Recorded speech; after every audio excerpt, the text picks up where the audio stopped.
Okay.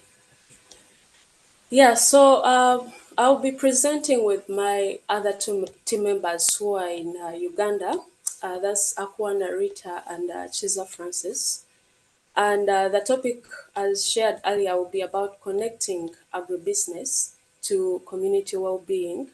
And Lamalo Essentials is the company. So that's our email address, and those are the social media handles for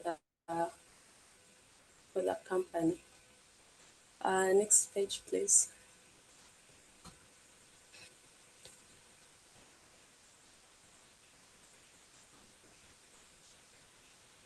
Okay, so we'll start by introducing ourselves. I'll start and then also give the opportunity to my team members to also introduce themselves. So as shared earlier, I'm Babirye Angella Cundall. I'm of course married and I have a 1-year-old beautiful daughter. I did accounting and finance, but I'm more into entrepreneurship. I love serving humanity and I love doing various projects in the community. I also worked with the Kimanyange Foundation for Science and Education as an accountant. And I was also once a student for Preparation for Social Action, which is also a program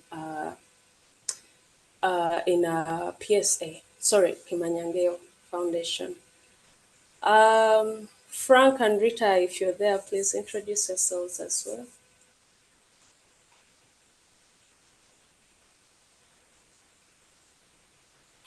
Hello, everyone. This is Kaiser Francis Herman. You can call me Frank. And I'm a co-founder Lamalo Essentials.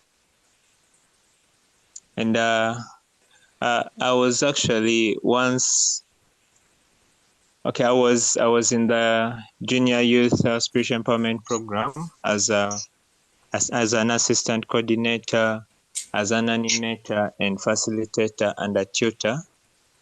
And I love, of course, to do social justice activities, I'd say. And then also, I love nature because I'm a person who loves planting trees. And I love one of the most things I love to do is being together with youths and then junior youths, because together with them, as I've said, being an animator, of course, with a working experience in this, I'd call it in this path, because I joined actually, I became an animator in 2015, back then when I was 17 years. So since then up to date, we are still working together with youth. So we've done quite a lot of projects with youths, studying the Ruhi materials. Yeah. And I've done, actually, I've also been in trainings, and currently I'm planning to study ICT. Thank you. Okay. I don't know, Rita, are you there? Or...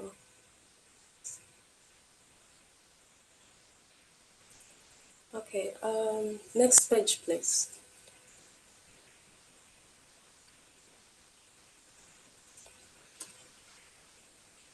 The screen is not that clear, but so we are blessed as Baha'is to have a lot of quotations and also writings that are being given to us to guide us in everything that we do.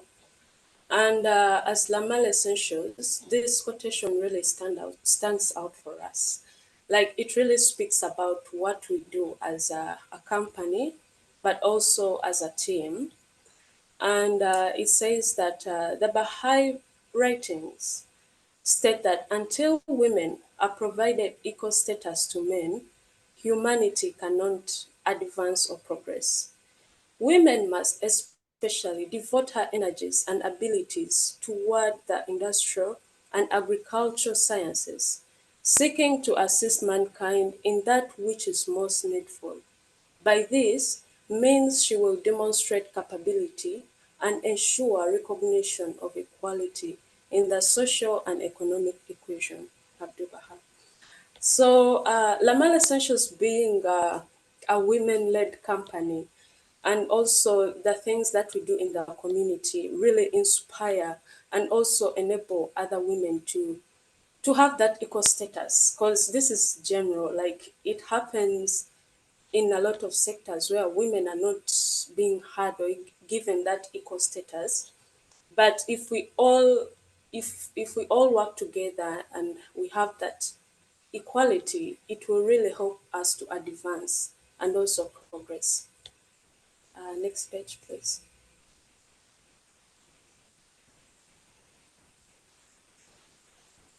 So I'll share about the directors of Lamalo Essentials. Like in the previous, the part that has the previous, those are the people that were the founders of Lamalo Essentials. So that's my father-in-law, my mother-in-law, Janet and Ned, and also me, as well as my husband, Alan. So there was, through connections, they had a friend, a German friend, who was planning to go back to Germany.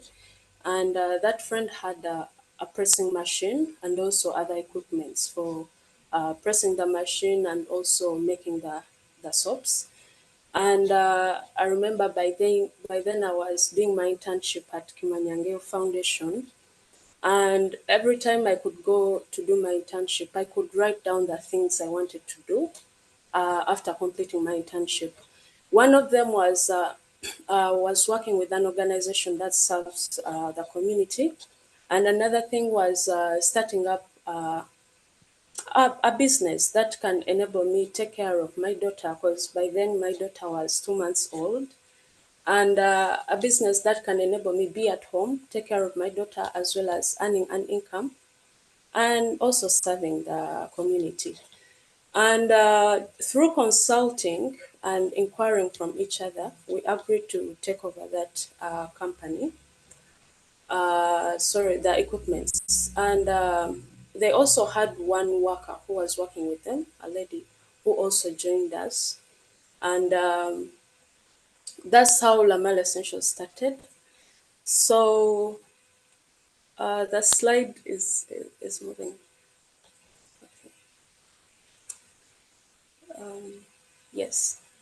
Okay, so on the other side, uh, that's my team, the current team.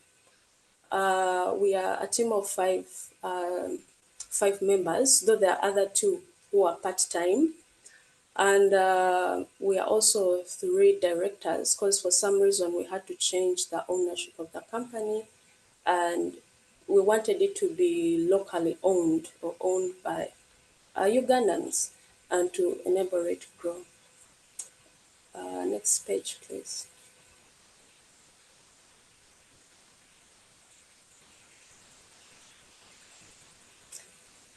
Okay, so we'll share about our journey as Lamalo and how we started.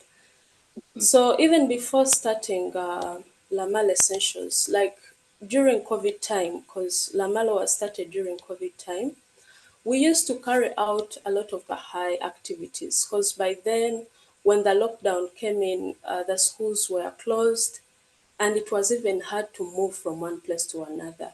So during that time, we used to do a lot of Bahá'í activities, because the youths were just at home and they didn't have anything to do.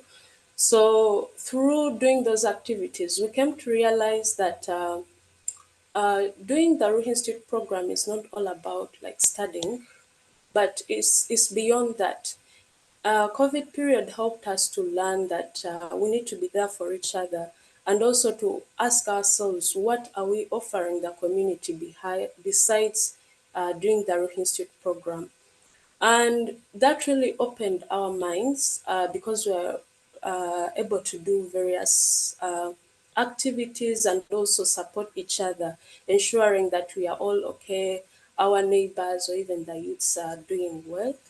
And when Lamalo Essentials, when we started operating as Lamalo Essentials, we say that that will not stop us from doing the activities we were doing previously. It won't stop us to serve humanity or do the various projects. So we decided to go through Lamalo Essentials and continue with the projects we were doing previously. And when we started, of course, we were all learning. We didn't have enough skills running a company. We also were not that confidence with what we are doing, and we lacked that connection between us and the smallholder farmers, because we used to buy, for example, our seeds from middlemen, and they would charge us a lot of money for the raw materials like the seeds. They could go to the villages, deep in the villages, get these seeds at a cheaper price. And then when they bring them closer to us, they would charge them expensively. And because we didn't have that connection, we really felt like we were not progressing because we are not connecting directly to the smallholder farmers. And also, um, we were also like doing a lot of different products. Like as you see, we really didn't know what, like we were doing mainly to earn an income, but we always felt like something was missing because there was no connection between us and the community or the smallholder farmers. Frank, if you have any other thing to add on that, please feel free to do that.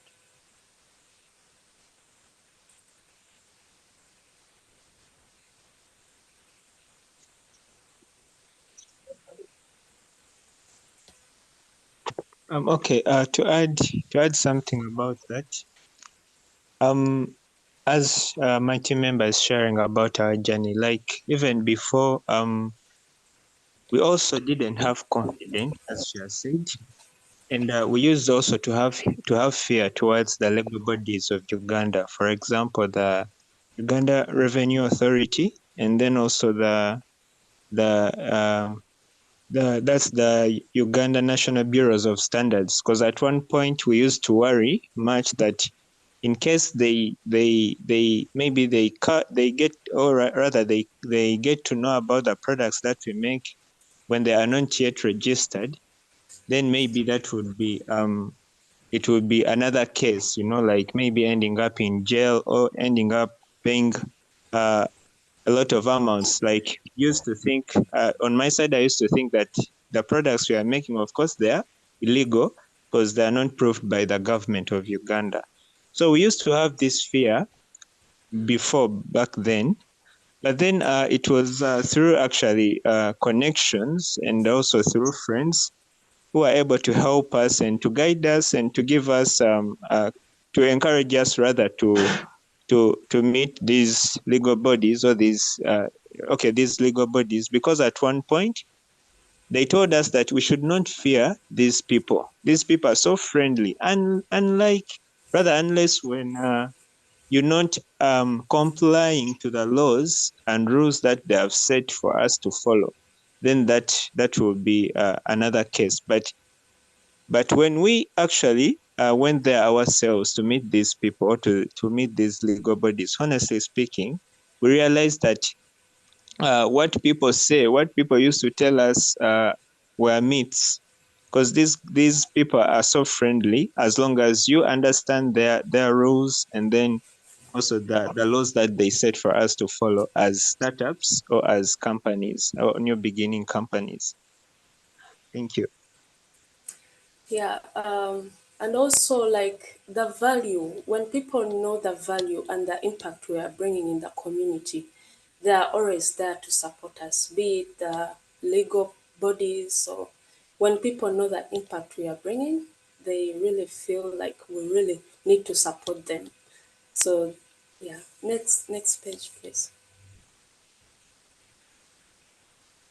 Yeah, so about our work or what we do as Lamalo Essentials. Lamalo Essentials is an agribusiness company that adds value to seeds. We make all pressed oils, and by that I mean like edible oils, medicinal oils, and also body butters. We also make natural handcrafted soaps by using these same oils that we press. We provide trainings in agri entrepreneurship skills, Like the photo that you see up there, those were women who are in Wanyange community. They're involved in the Ruhi Institute program, but we were visiting Kimanyangeo Foundation, and they were learning about how they can grow vegetables around their compound or with the small space they have, like using maybe plastics or sacks, and that was really going to help them earn an income, but also save money. Instead of buying the vegetables, they can grow them at their homes, but also to have that healthy, uh, I'll say health well-being or living healthy by having those vegetables at their homes. We also offer hands-on skills trainings, like we partner and work together with organizations like Kimanyangeo Foundation, Maweje Creations, where youths and women learn about how to use their hands to make natural crafts to enable them an income. Next page.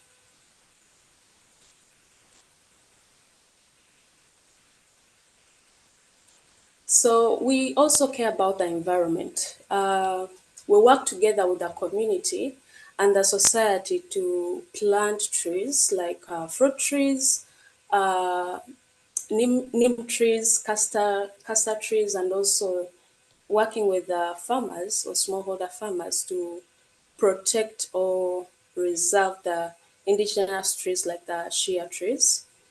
We purchase, I would say, 80% of our raw materials, which are seeds. We purchase them from smallholder farmers, mainly in the northern and eastern regions of Uganda. Next page.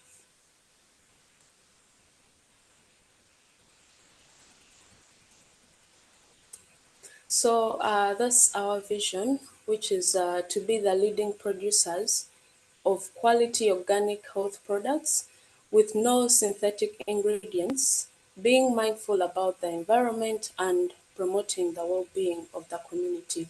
So when we learned about the value that we had, and also learned that it's really important in order for us to progress, we have to work with the smallholder farmers and the community. We are able to have that vision, and we believe if we work together as a community, we'll be able to achieve that vision. Next page.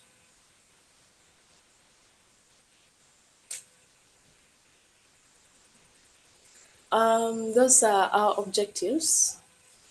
So one of them is to improve the standards of living of people through production of natural health products.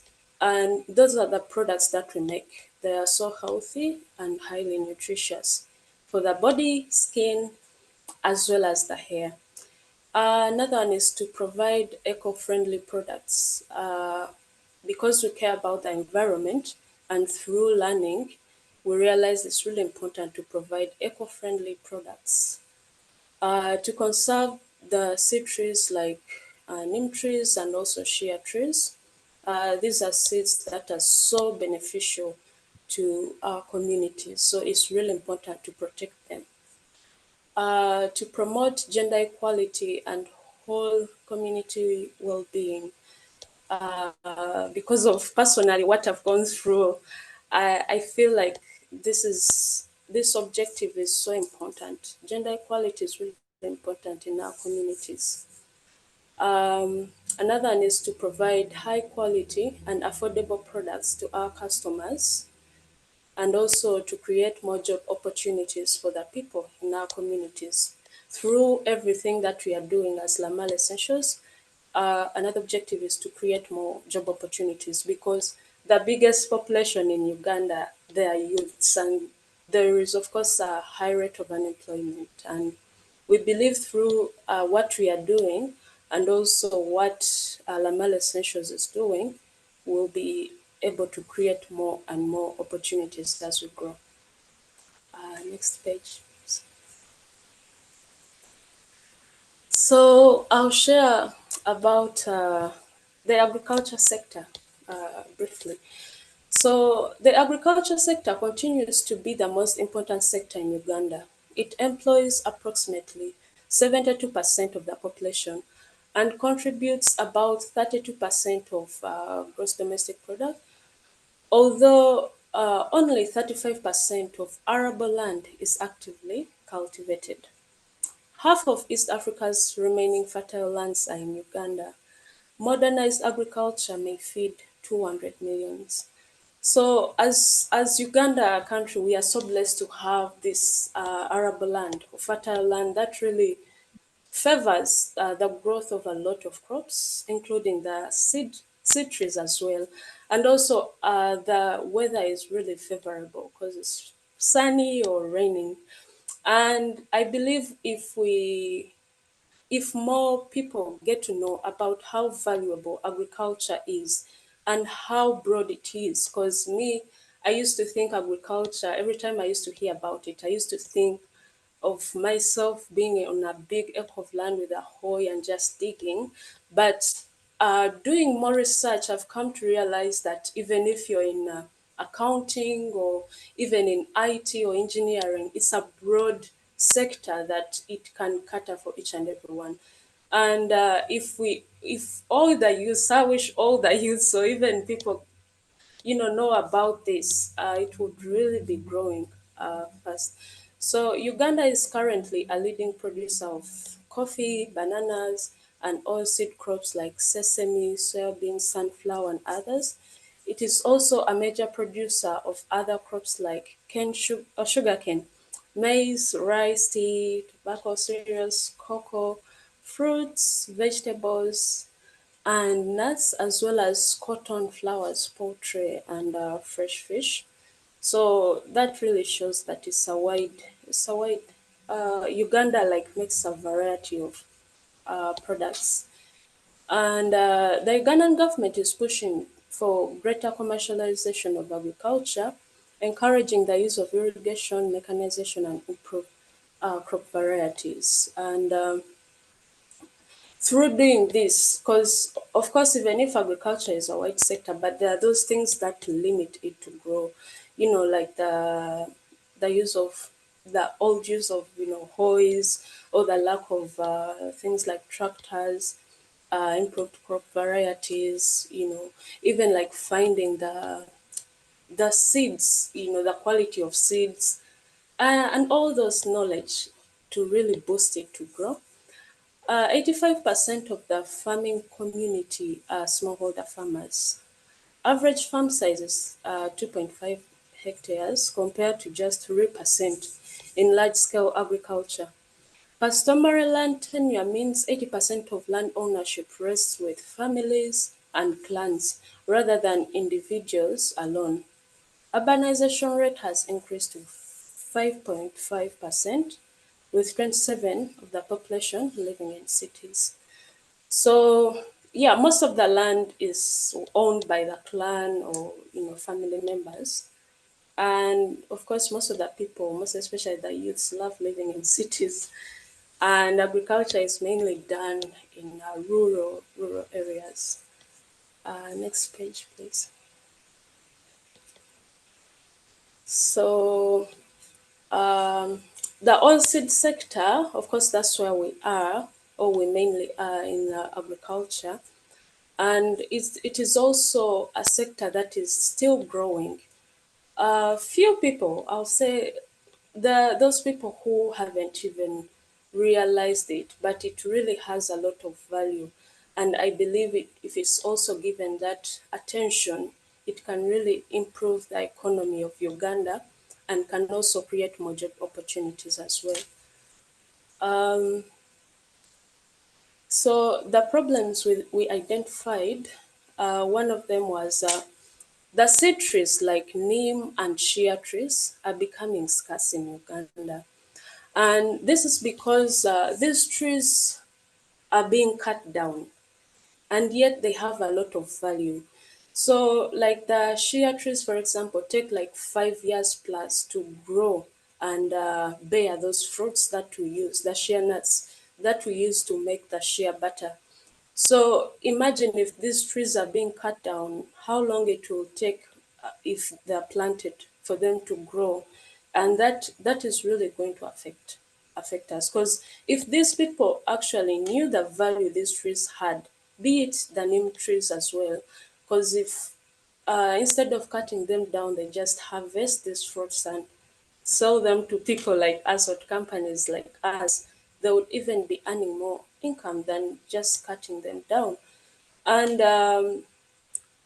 it is really affecting us, and we felt it because these trees or the seeds are seasonal. But sometimes, if you don't book ahead or if you don't go to the smallholder farmers and get them, you find that there are seasons where you can't even find these seeds. Because we went through this, we really saw that if we don't work together with the community and smallholder farmers to protect these trees, then we won't have them. And yet, they're so important. They have a lot of health benefits, and they're so good for the body and the skin. The second one is a lack of skills and knowledge about the oilseed sector and the benefits of the oilseeds. I'll give an example. When my team members went to Namtumba, because we, through facing this challenge, we decided to go talk to the community, talk to the smallholder farmers, and see how we can work together to overcome these problems. So when my team members went to Namtumba, to share about the products we make, the benefits, and all that. There is a woman, farmer, who was so surprised to know the benefits of the neem seeds, and then she was like, I have been having these 3 trees in my compound, but when the season comes for harvesting or when these seeds fall on the ground, I've always been sweeping them away. It's like she has been sweeping away this income. And another one was like, I've been having my garden, and I've been seeing these castor trees. They are called emikakale in Lusoga. And he was like, I've been cutting them down because I thought they were useless. And when they came to know the benefits of the seeds and the oil that we are making, and when we shared with them the benefits, they were like, I since I've known the benefits, I don't want to throw these seeds again. And also, there are people, for example, in a central market in Ginger, you'll find that there are women who sell avocado, who sell jackfruits, but the seeds, you find that after peeling off that fruit, they just throw the seeds, and yet these seeds are so valuable. And like the avocado seed, when you make powder, like the way Judith Bacteria does, these I'll say herbals that can heal and do a lot of benefits or provide health benefits to the community. And another problem was the pests and disease outbreak. Of course, this also affected us because sometimes when we get the seeds, we have to sort them out before pressing the oil. But we realized the loss that we are making, because after separating, you'll find that you made a loss of maybe like 20 kilograms. Maybe if you have a sack of 100, the ones that are damaged are like 20 kilos. And because of that, we wanted to know what really brings this. How can we work together with the community and smallholder farmers to ensure that this problem is, solved? So we identified that as a problem as well. And then also there is a need of providing eco-friendly products with no synthetic ingredients. Um, of course, Uganda, if you do research or even go there physically, you'll see that the plastic pollution is high. Like there are a lot of plastics. And if people come to know about the effects these plastics are bringing, or it even goes to the agriculture sector, because it's hard to grow these crops in a land that is filled with plastics. There is a way it affects the growth of the crops, but as well as the people, because if these plastics go to the lake and all that, it's a general thing. So we identify that as a problem, because even finding products that are natural products that have no synthetic ingredients is also hard. And yet we all need health products to live a healthy life. So another problem was the high rates of unemployment. And I'll say I also experienced this because when I was still at university, when we were doing our internships, because my faculty alone, we were like 1,500 students. And of course, we were all going to look for jobs after university. But even just doing internship, remember internship is just for free, but just finding companies to hire us, not hiring, to offer us places to do the internship was hard. And that really showed me that the rate of unemployment is, of course, there.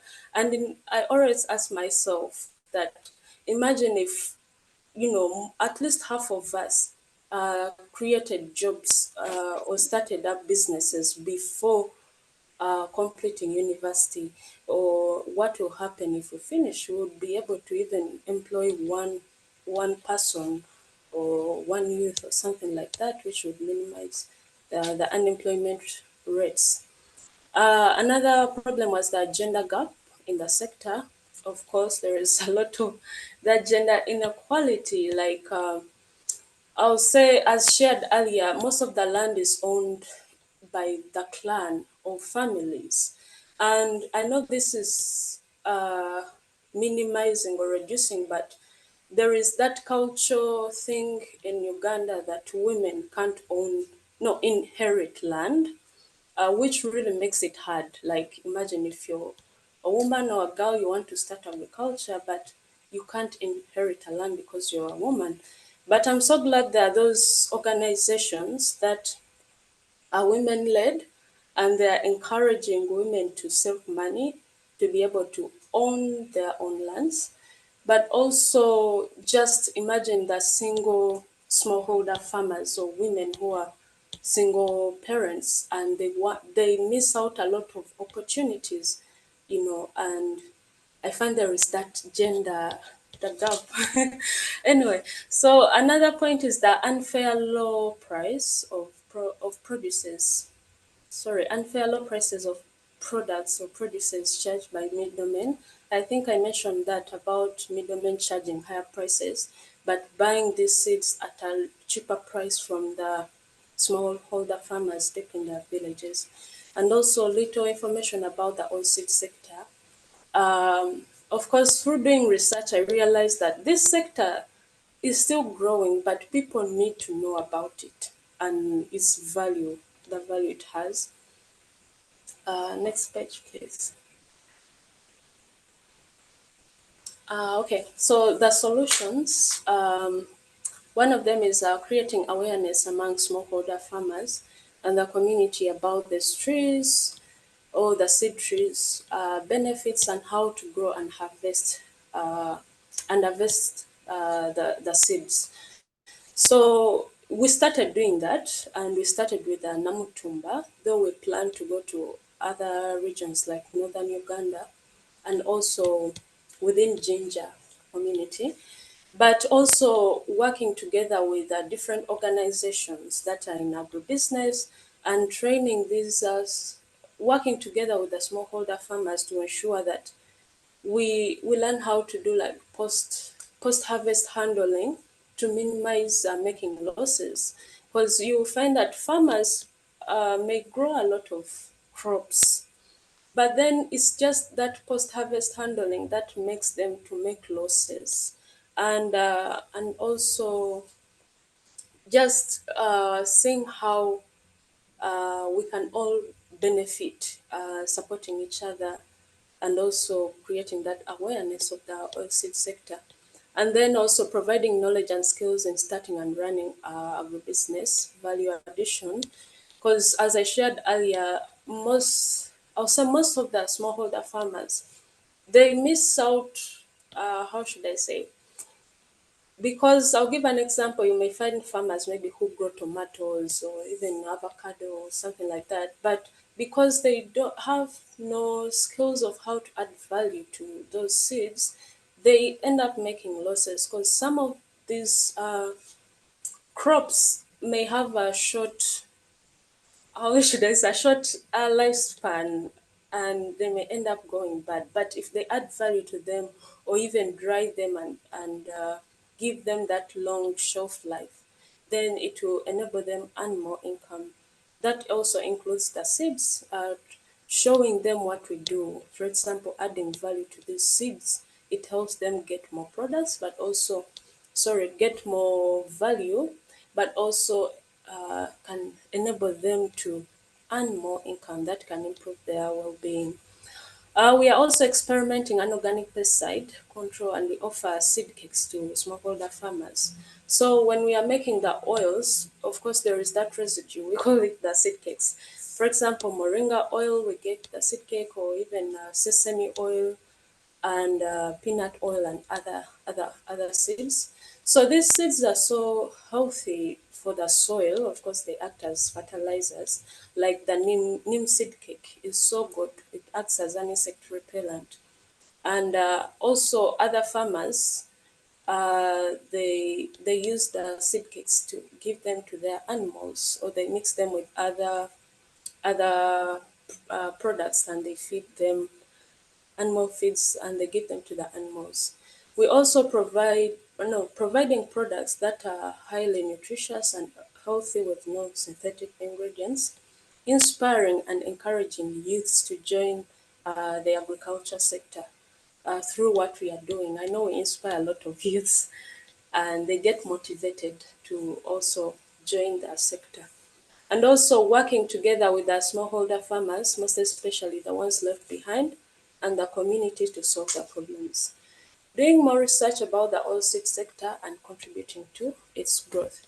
For example, if you do that more research, you'll find that there are those other oils that are within Uganda, but because there is little research, and yet these seeds exist and have a lot of health benefits, we feel like we need to work together with other organizations involved in the oilseed sector to ensure that we come together and build or grow this oilseed sector. Next page, please.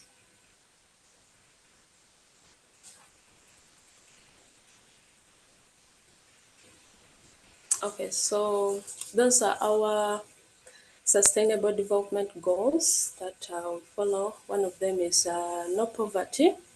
And of course, we're working with the community and smallholder farmers. We are creating more job opportunities, and also the skills that we provide to the community. We are creating more job opportunities, which helps to fight poverty. Good health and well-being by providing the health products that we make. They are so healthy for the body, skin, and hair. That's also another one. Then gender equality, working together with the youths, smallholder farmers in the community, and also sharing why it's important to have that equality. Decent work and economic, of course, even the people we employ, even if our number is still growing, but it really shows that we are following that.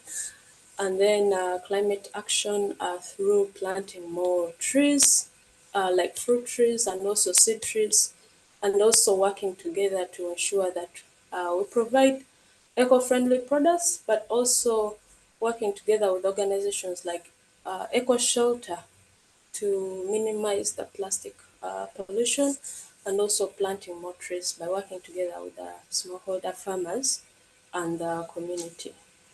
Next page, please. I would like to invite a mighty member from Uganda to share about the next page. Frank, please take over. Thank you so much for sharing all that.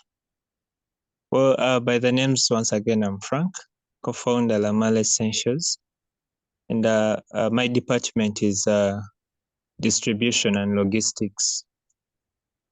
Okay, logistics and distribution manager. So these are our products that we make. So these are edible oils. As you can see, these are made from we press, these are called pressed seed oils. They're edible oils. They're pressed from simsim or sesame. And these basically are used for frying food or any other thing or any other food anyway. Then we have the sesame oil and then the roasted one. The roasted one is used as an appetizer. Maybe for example, you've made your salads. You can add maybe two or three spoonful of this oil. It's good and it has that nice aroma or that sweet aroma that it adds in the sauce and then also the food or the vegetables.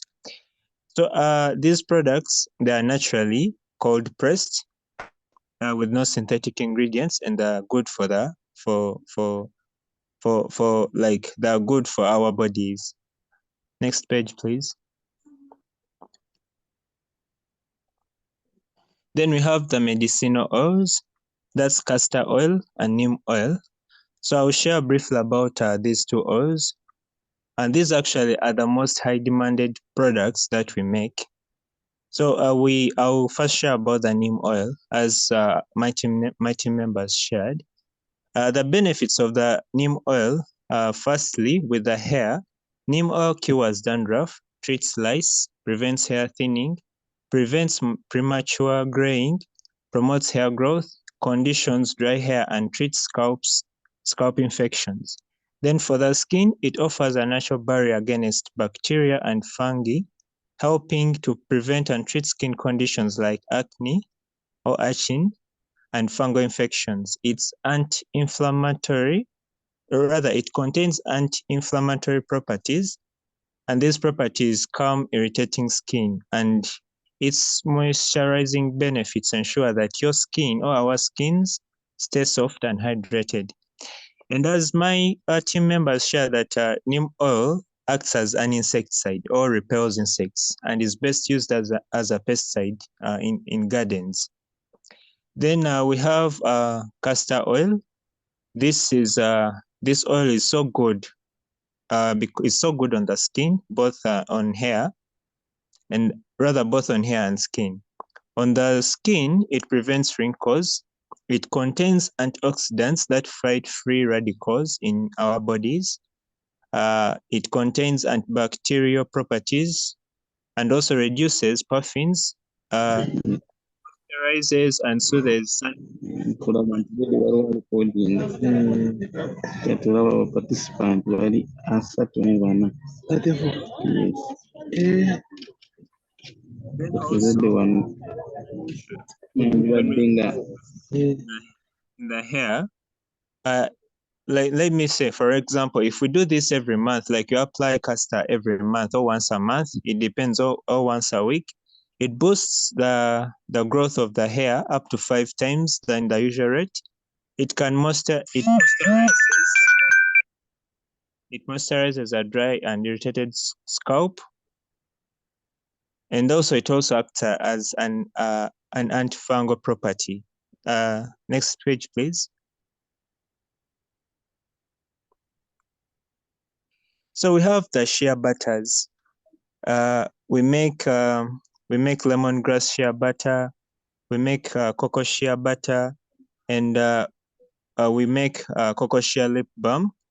And also, we are yet to come up with shea butter.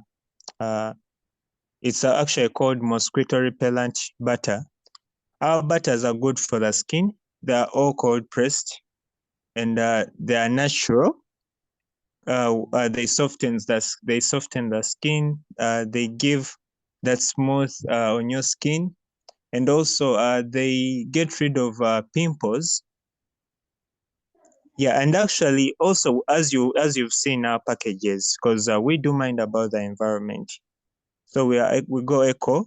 So our packages are eco-friendly because they are easily recyclable.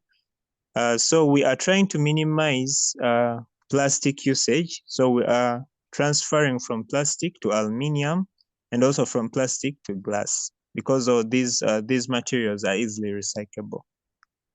Next page, please.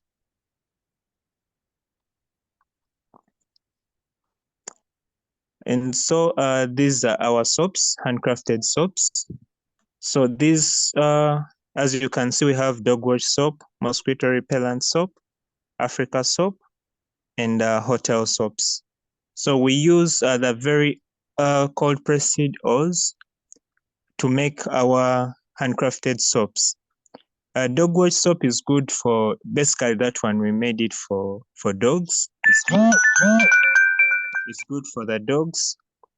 Then we have the mosquito repellent soaps, as we know that in Uganda, actually I would say in Africa, though I would say in Uganda, we have an issue of malaria. So as a way of fighting malaria, because malaria is one of the diseases that really affects us mostly. One of those diseases that affect us mostly. So as a way of minimizing or fighting it, we decided to come up with mosquito repellent soap, which repels mosquitoes. Then we have Africa, and then the hotel soap. So all these soaps are good for the skin. Yes, next page.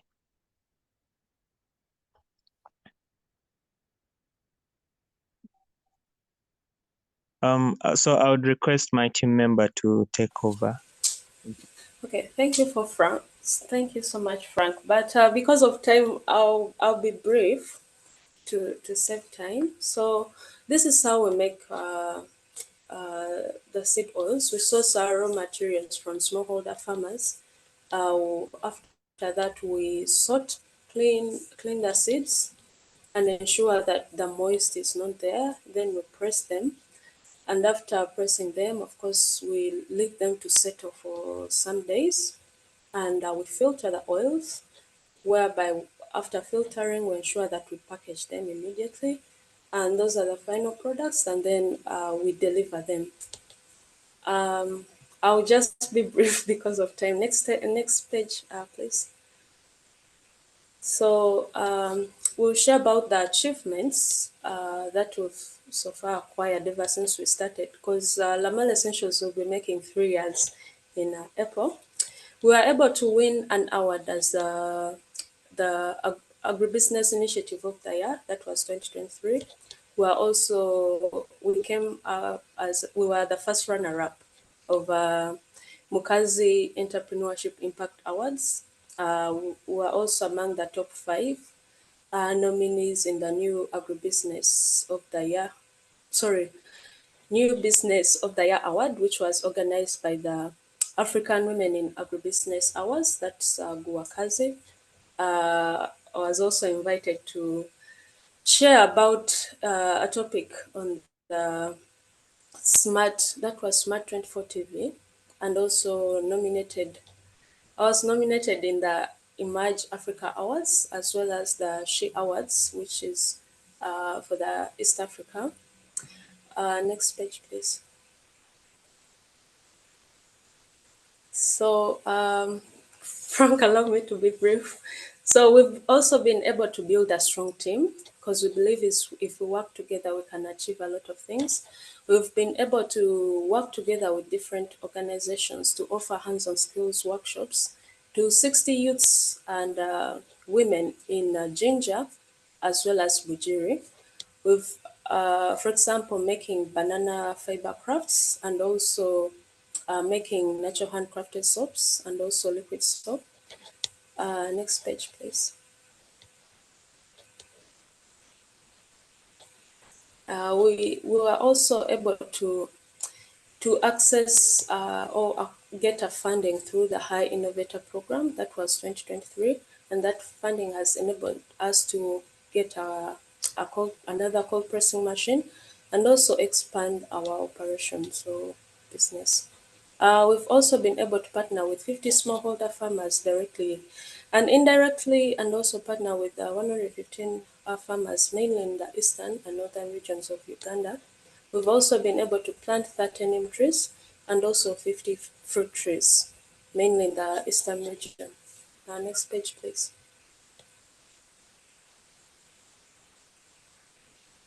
We've been able to work with other other projects as a team. One of them is Eco Shelter Uganda. And that was started during, of course, COVID time. And we worked together with the community, mainly the youths who are involved in Bahá'í activities, to make those plastic bottles, but also see how we can recycle them to make or build like toilets for the people.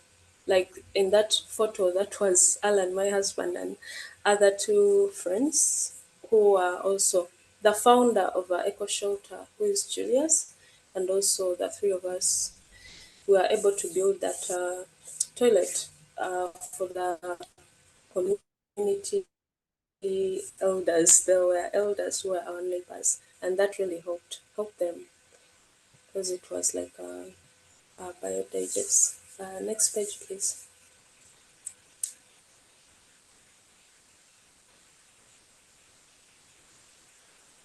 So about the microcredit project, there is a lovely Baha'i friend who enabled us to start that project. And we so far currently work with Wanyange as well as Namtumba, where we offer loans at an affordable price. Sorry, loans that are affordable and they have a favorable interest rate.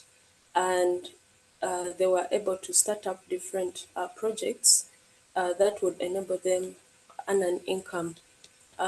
These projects, of course, they're done as a team, and we ensure that we guide them or be there with them to ensure that they succeed and grow together. Though, of course, there are challenges because they're also learning. It has been a learning process, but at least there are others that have been successful. Next page, please. There is also a social justice club, which was also started during the COVID time. And these youths meet together, I think, every after 2 weeks. And they discuss important topics that are affecting the world. And through doing that, they have been able to build confidence in them, learn skills like making bracelets. And these they work together with youths in Kansas, Bukaya, as well as Wanyange, where they take turns to share about different topics. Next page, please. So that's Peace. It's partners empowering agroecology and community education. The founders, of course, that's Janet and Ned. They work together with the director, Peter Chiruka, and other team members, and they plant trees in the community and work together with the community. They offer these trees to protect and reserve the environment. Because of the love Janet and Ned have for the trees and environment, they were inspired by that, and they work together with other organizations like Girls for Climate, Musaino, to ensure that these trees are planted, and they're also involved in Baha'i activities. Next page, please. Yeah, so that's a video. Maybe we can share about it. Would you like me to play the video? Sure, it's I think 1 minute. Yes, for sure. Let's see.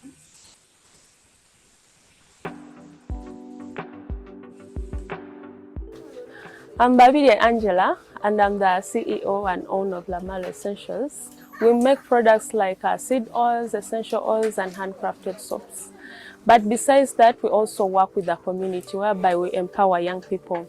And that's how we got in touch with Maweje Creations, who provide hands-on skills training.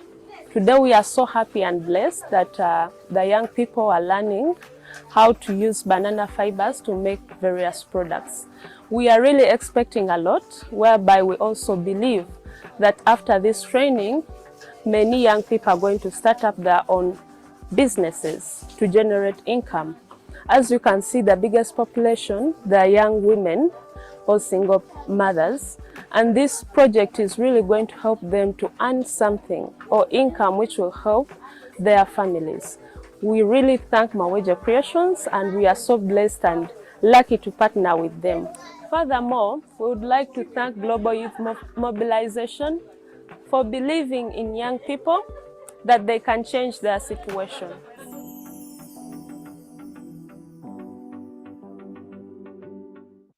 Jennifer reveals how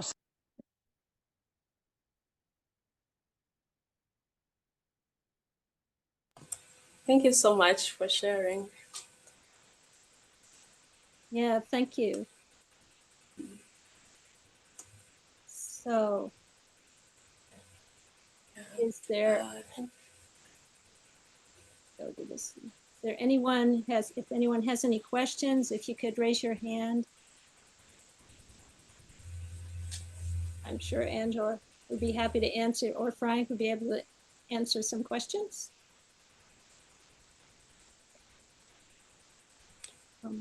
Wanjiku?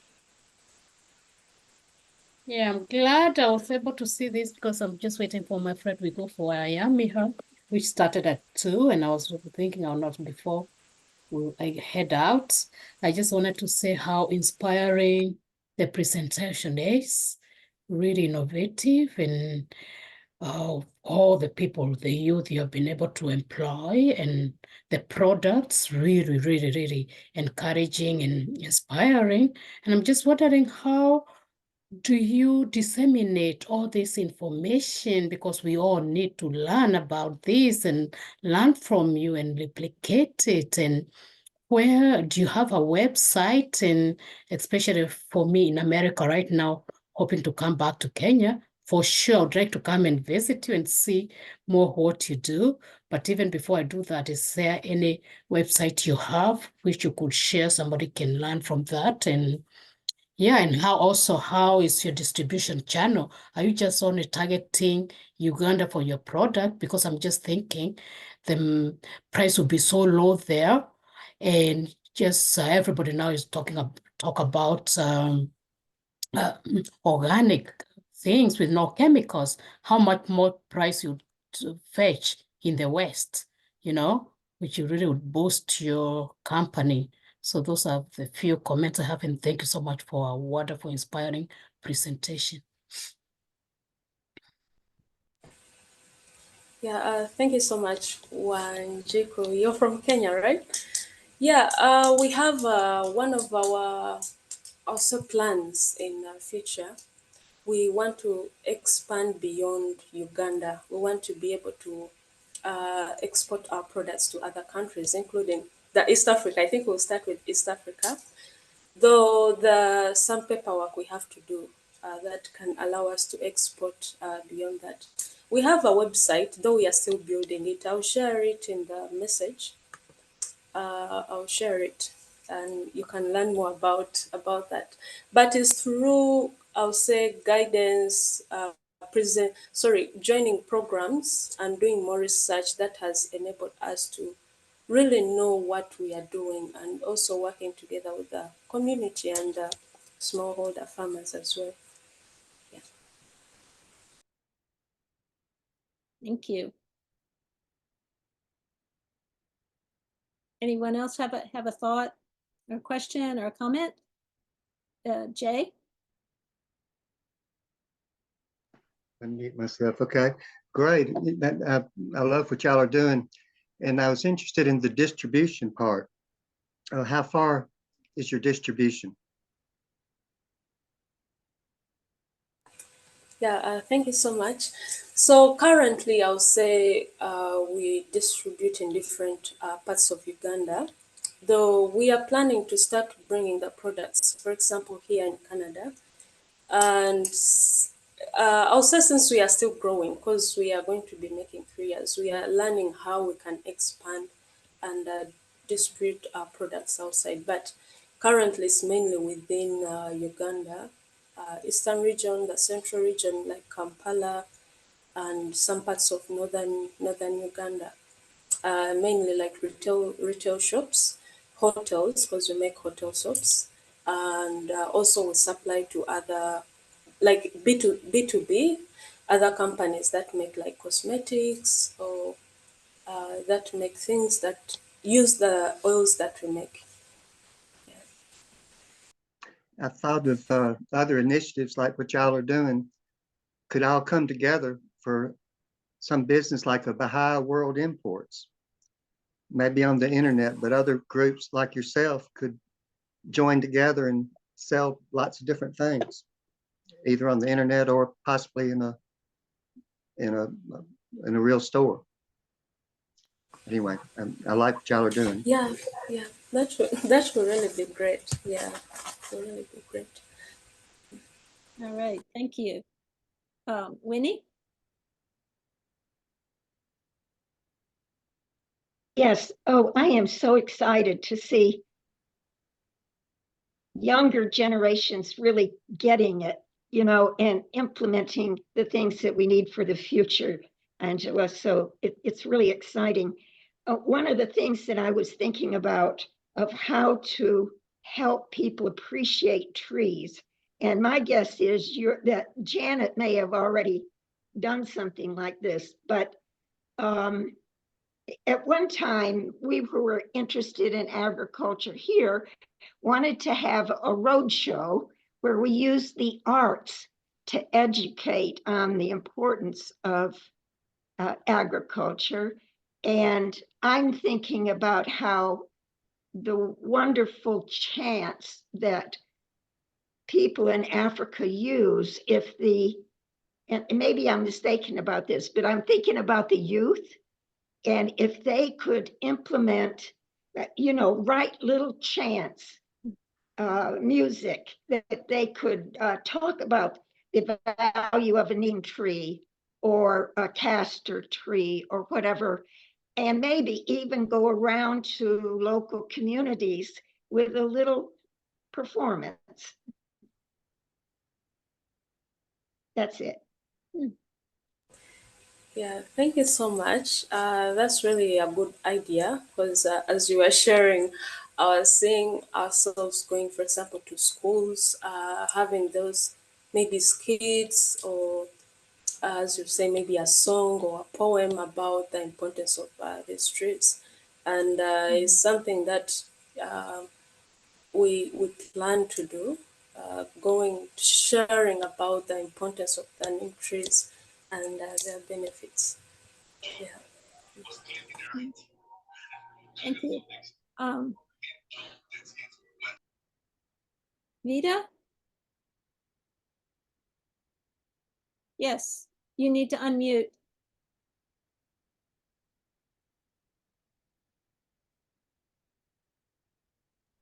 Yeah. There you are. Thank you. Sorry about that. Angela, thank you very much indeed for your presentation. Great. Well done.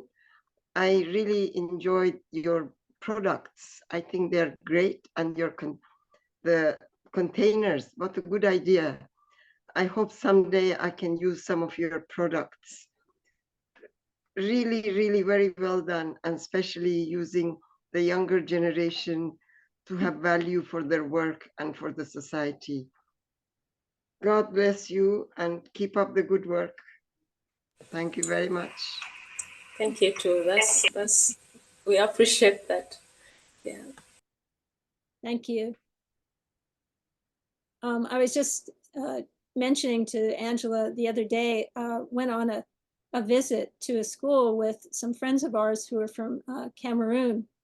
And one of them works for, some of you may know in Delhi, he works for the World Food Program. And he was mentioning, you know, we were just having a general conversation with students and some people at the school. And he said, you know, many people, when they think about Africa, they think of poverty, all the problems with poverty.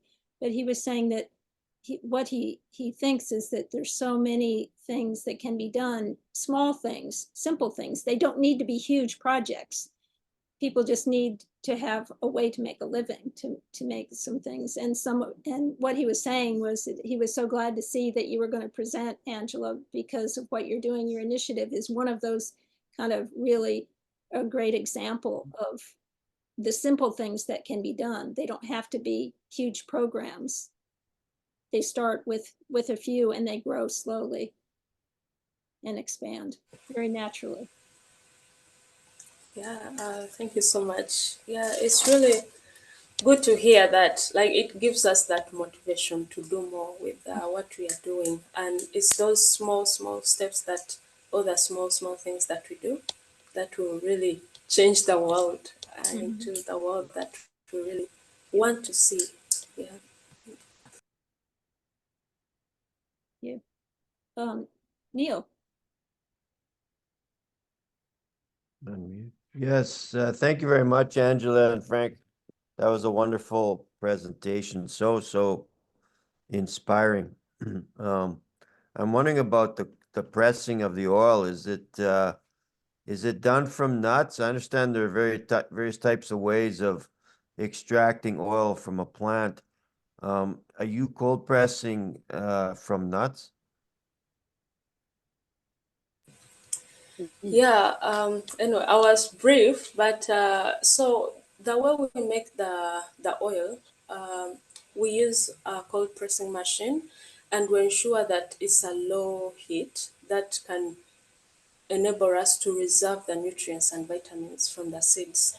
For example, if we get the seeds from the smallholder farmers, we sort them out, clean them out, and press them, but on a low heat. And when we get the oil, we give it time, like I'll say a week, for it to settle down naturally.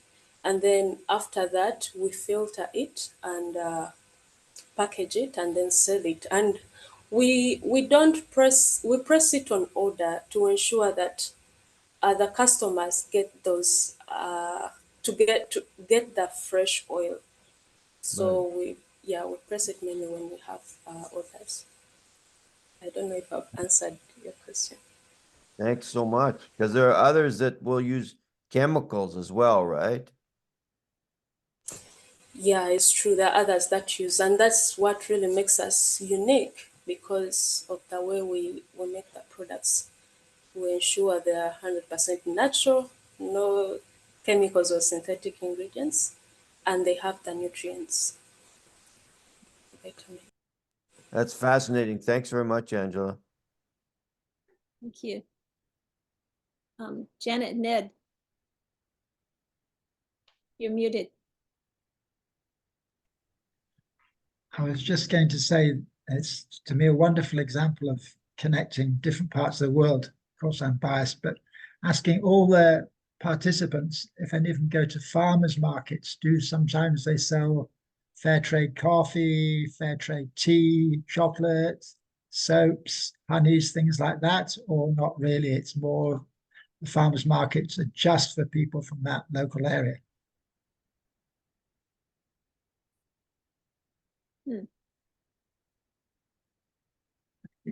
It's interesting that the youth that meet, we have this junior youth program that meet with junior youth in Kansas, Missouri, and their subject last week that they developed the subject themselves was about fair trade.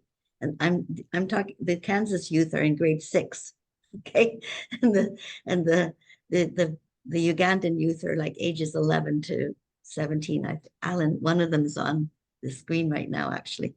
So they're very interested in things like fair trade and how can the farmers get a better price, and how can people like Angela get a better price for her product too, because there's a lot of work in there. You want to make sure you're selling for a bigger price than your costs. And if the farmers get a bit more money, then more kids go to school, because school is not free in Uganda. It's $100 per child per term. It's really expensive. So it was interesting. They're all talking about fair trade. So Ned's question about fair trade is really, how can we encourage fair trade? When we shop, do we look for fair trade? And then Ned was looking up if there was any fair trade in Uganda. It was all in the south. There was only 3 outlets for fair trade. So how can we encourage?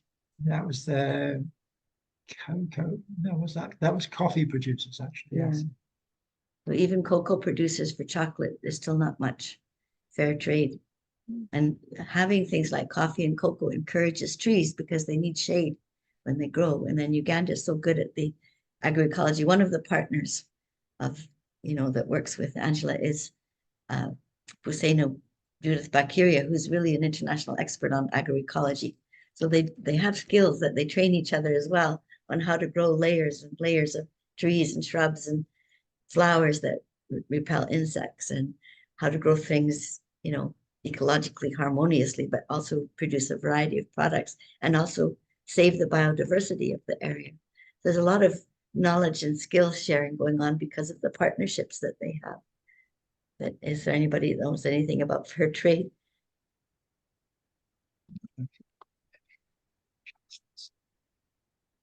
Thank you.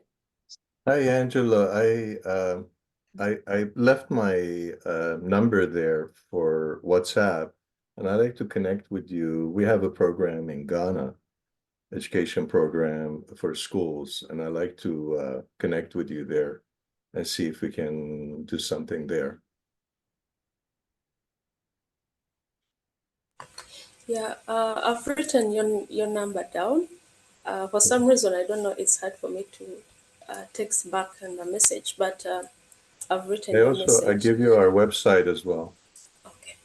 You Yeah. can email me through the website. Okay, thanks. Great. But that will really be great. Yeah, it will be nice. Great. So we can save the chat also. I can save that for you if you're having trouble. Thanks. Anyone else? We're getting close to time here, so just a couple more minutes. Any other thoughts?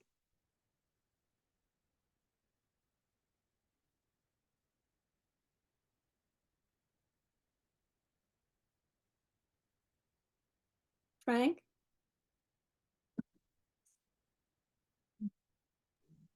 Okay, just wanted to add on something just shortly. Like this goes back to our journey. Because I remember when we had started, we didn't know actually what like the sector were like. Okay, we didn't know our value as a company, because at first we thought that maybe we fall into cosmetics and beauty, and there are instances where we even got chances where okay, we got opportunities to face or to meet funders. And the challenge that we used to have by then, because I would say we were still in a process, we didn't know like our real value, like where the sector that we were in.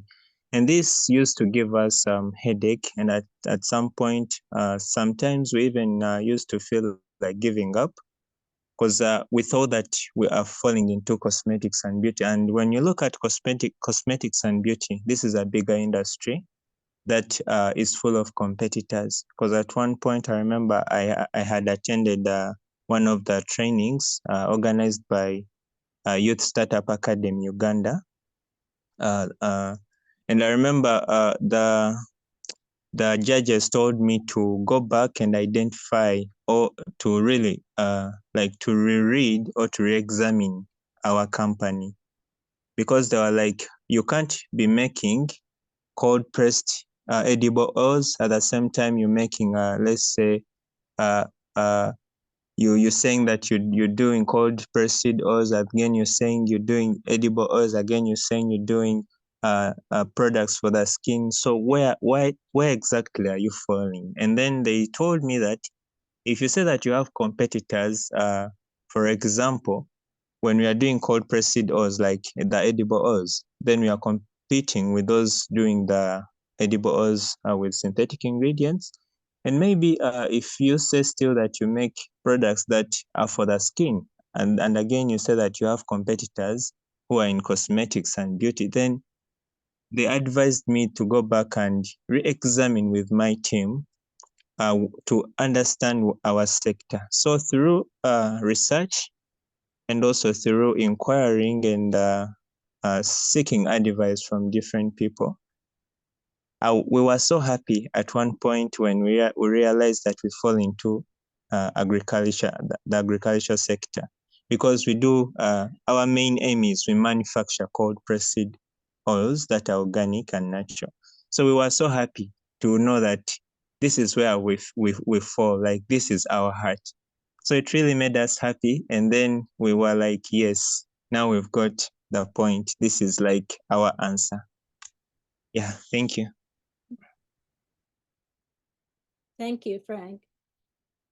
Very important. Neil.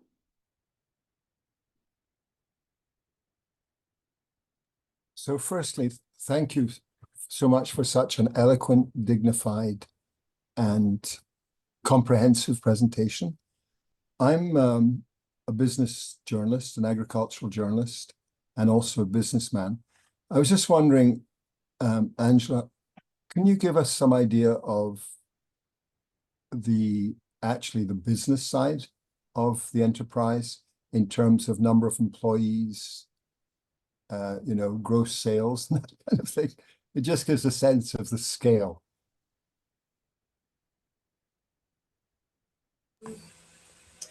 Okay, thank you so much. So for that, we are currently like a startup.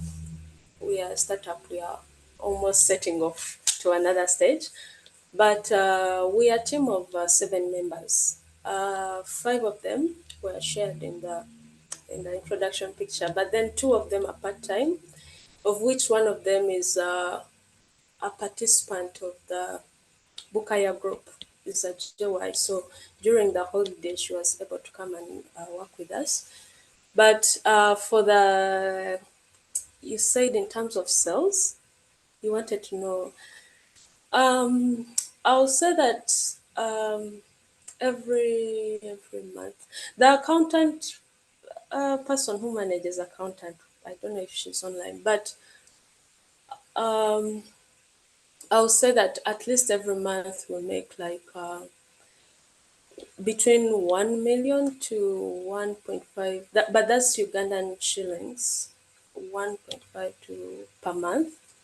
And then if it's annually, if it's like revenue or if it's what do they call it, sales, it's between 15 million to 20 million. There is a person who handles the accounting department. So, and since I haven't been there for almost a year, it's hard to know, but I'll give that. And it's mainly business to business, and we mainly sell in retail shops and hotels, and also directly to other companies. Our top products are mainly the dog wash soap, neem oil, sesame oil, and the castor oil. We haven't yet, we are still working on the system that can enable us to track how much we earn on each product, because we have different products.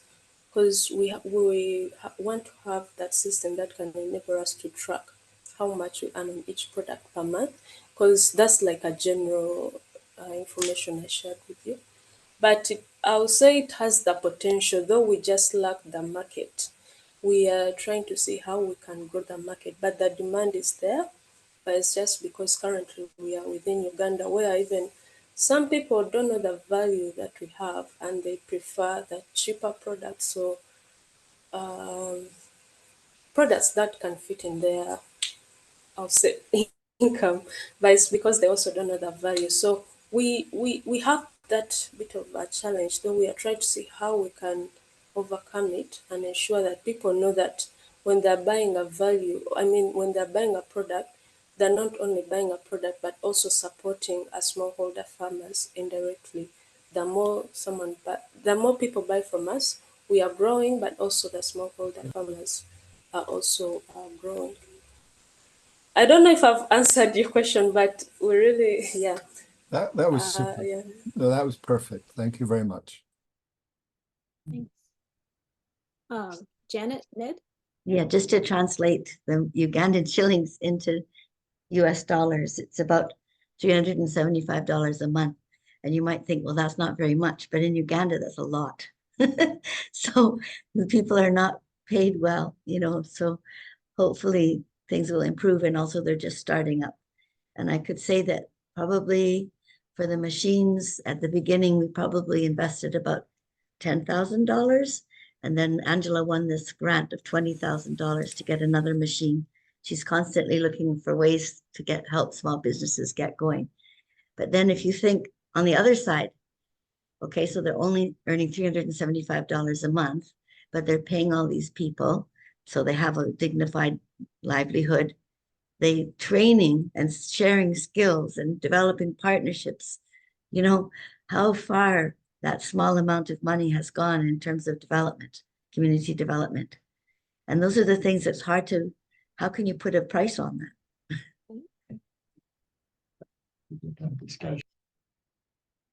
Yeah, thank you. These are good things to think about. So anyone else have any thoughts before we end? We're just about to the end here. No? Well, I just want to thank you, Angela and Frank, so much for coming and sharing this.